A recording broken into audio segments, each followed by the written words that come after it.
Agora 9h06, sobre as perspectivas de votação no plenário. Quem tem as informações é a Carol Nogueira. Carol está no Salão Verde. Bom dia, Carol. Bom dia, Vera. Estou aqui acompanhada do líder do PP, o deputado Arthur Lira, do PP de Alagoas. A gente vai conversar um pouco, então, sobre a expectativa de votação no plenário essa semana. Deputado, a gente começa falando sobre esse projeto tão polêmico do Uber, né? Ele foi bem modificado lá no Senado. O projeto daqui tratava da questão das placas vermelhas, uma série de proteções aí aos taxistas. O projeto do Senado ficou mais favorável aos aplicativos. O que o senhor acha que vai prevalecer nesse debate? Valeu. Bom dia. Primeiro, nós esperamos que essa semana as coisas transcorram com normalidade, mas esse projeto polêmico, importante, ele foi colocado na publicação da mesa, mas ainda há muito tumulto, ainda há muita polêmica com relação à pauta para essa semana.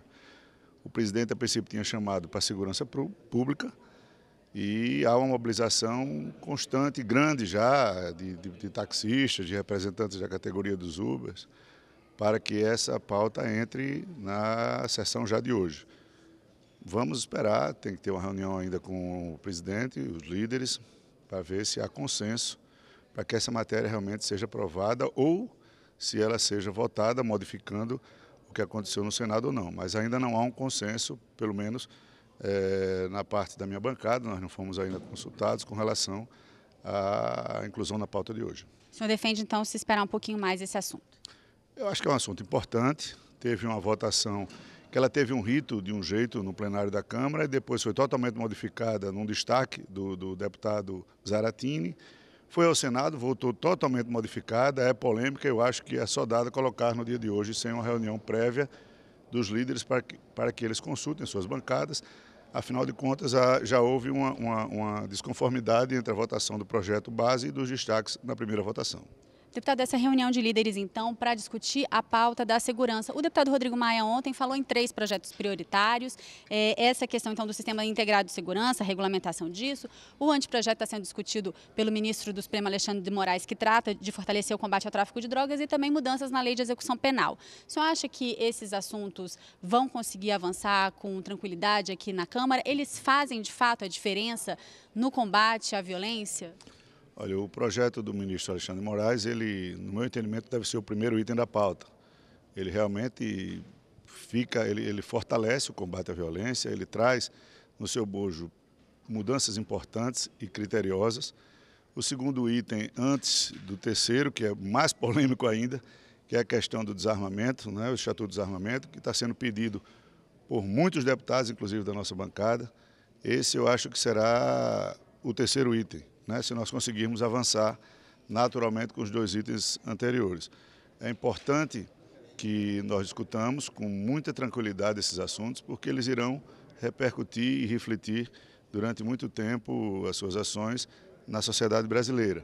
Então, essa semana, eu espero, uma semana ainda de movimentações aqui com relação à política interna da formação das comissões da Câmara, que nós esperamos que o presidente instale o mais rápido possível, porque esse é um ano mais curto, mas esse tema da segurança nós deveremos escaloná-lo, começando talvez do mais fácil para o mais difícil. Agora, esses 3 itens deverão estar na pauta da apreciação, aí sim, dessa semana a partir de hoje.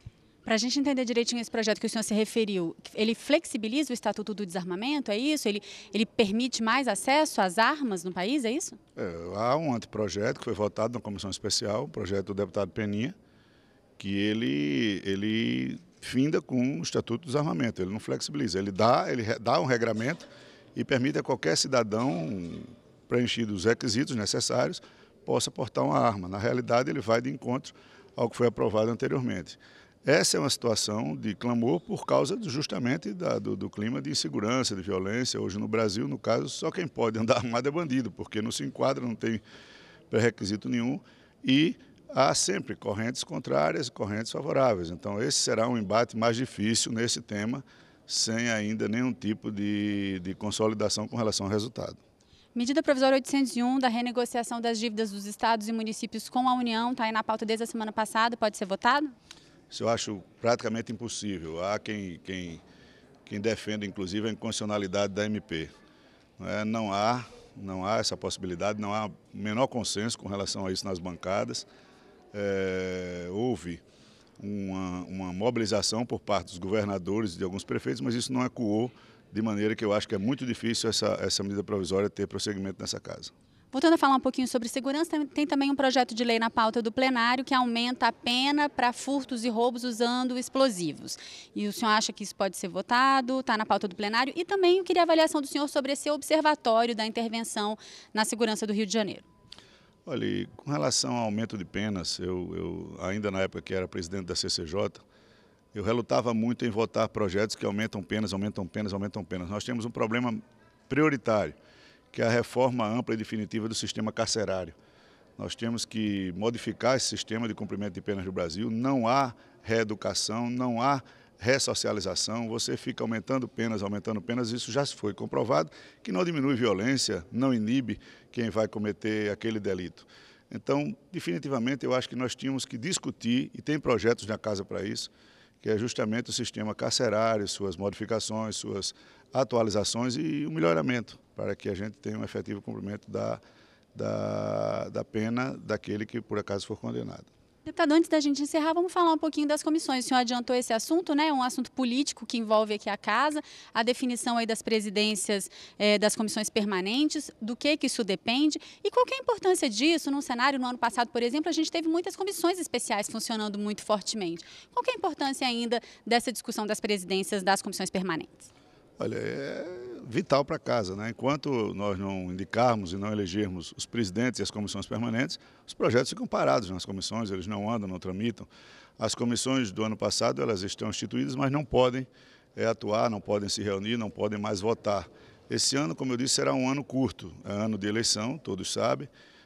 A partir de julho, agosto, a casa se dedicará à renovação ou não dos seus mandatos e nós temos que aproveitar ao máximo esse ano, é ano que a economia ainda precisa muito do Congresso Nacional e urge que o presidente chame reunião de líderes para que dentro da proporcionalidade dos blocos parlamentares as comissões sejam formadas e possam atuar com tranquilidade. Isso define essa semana, o senhor acha?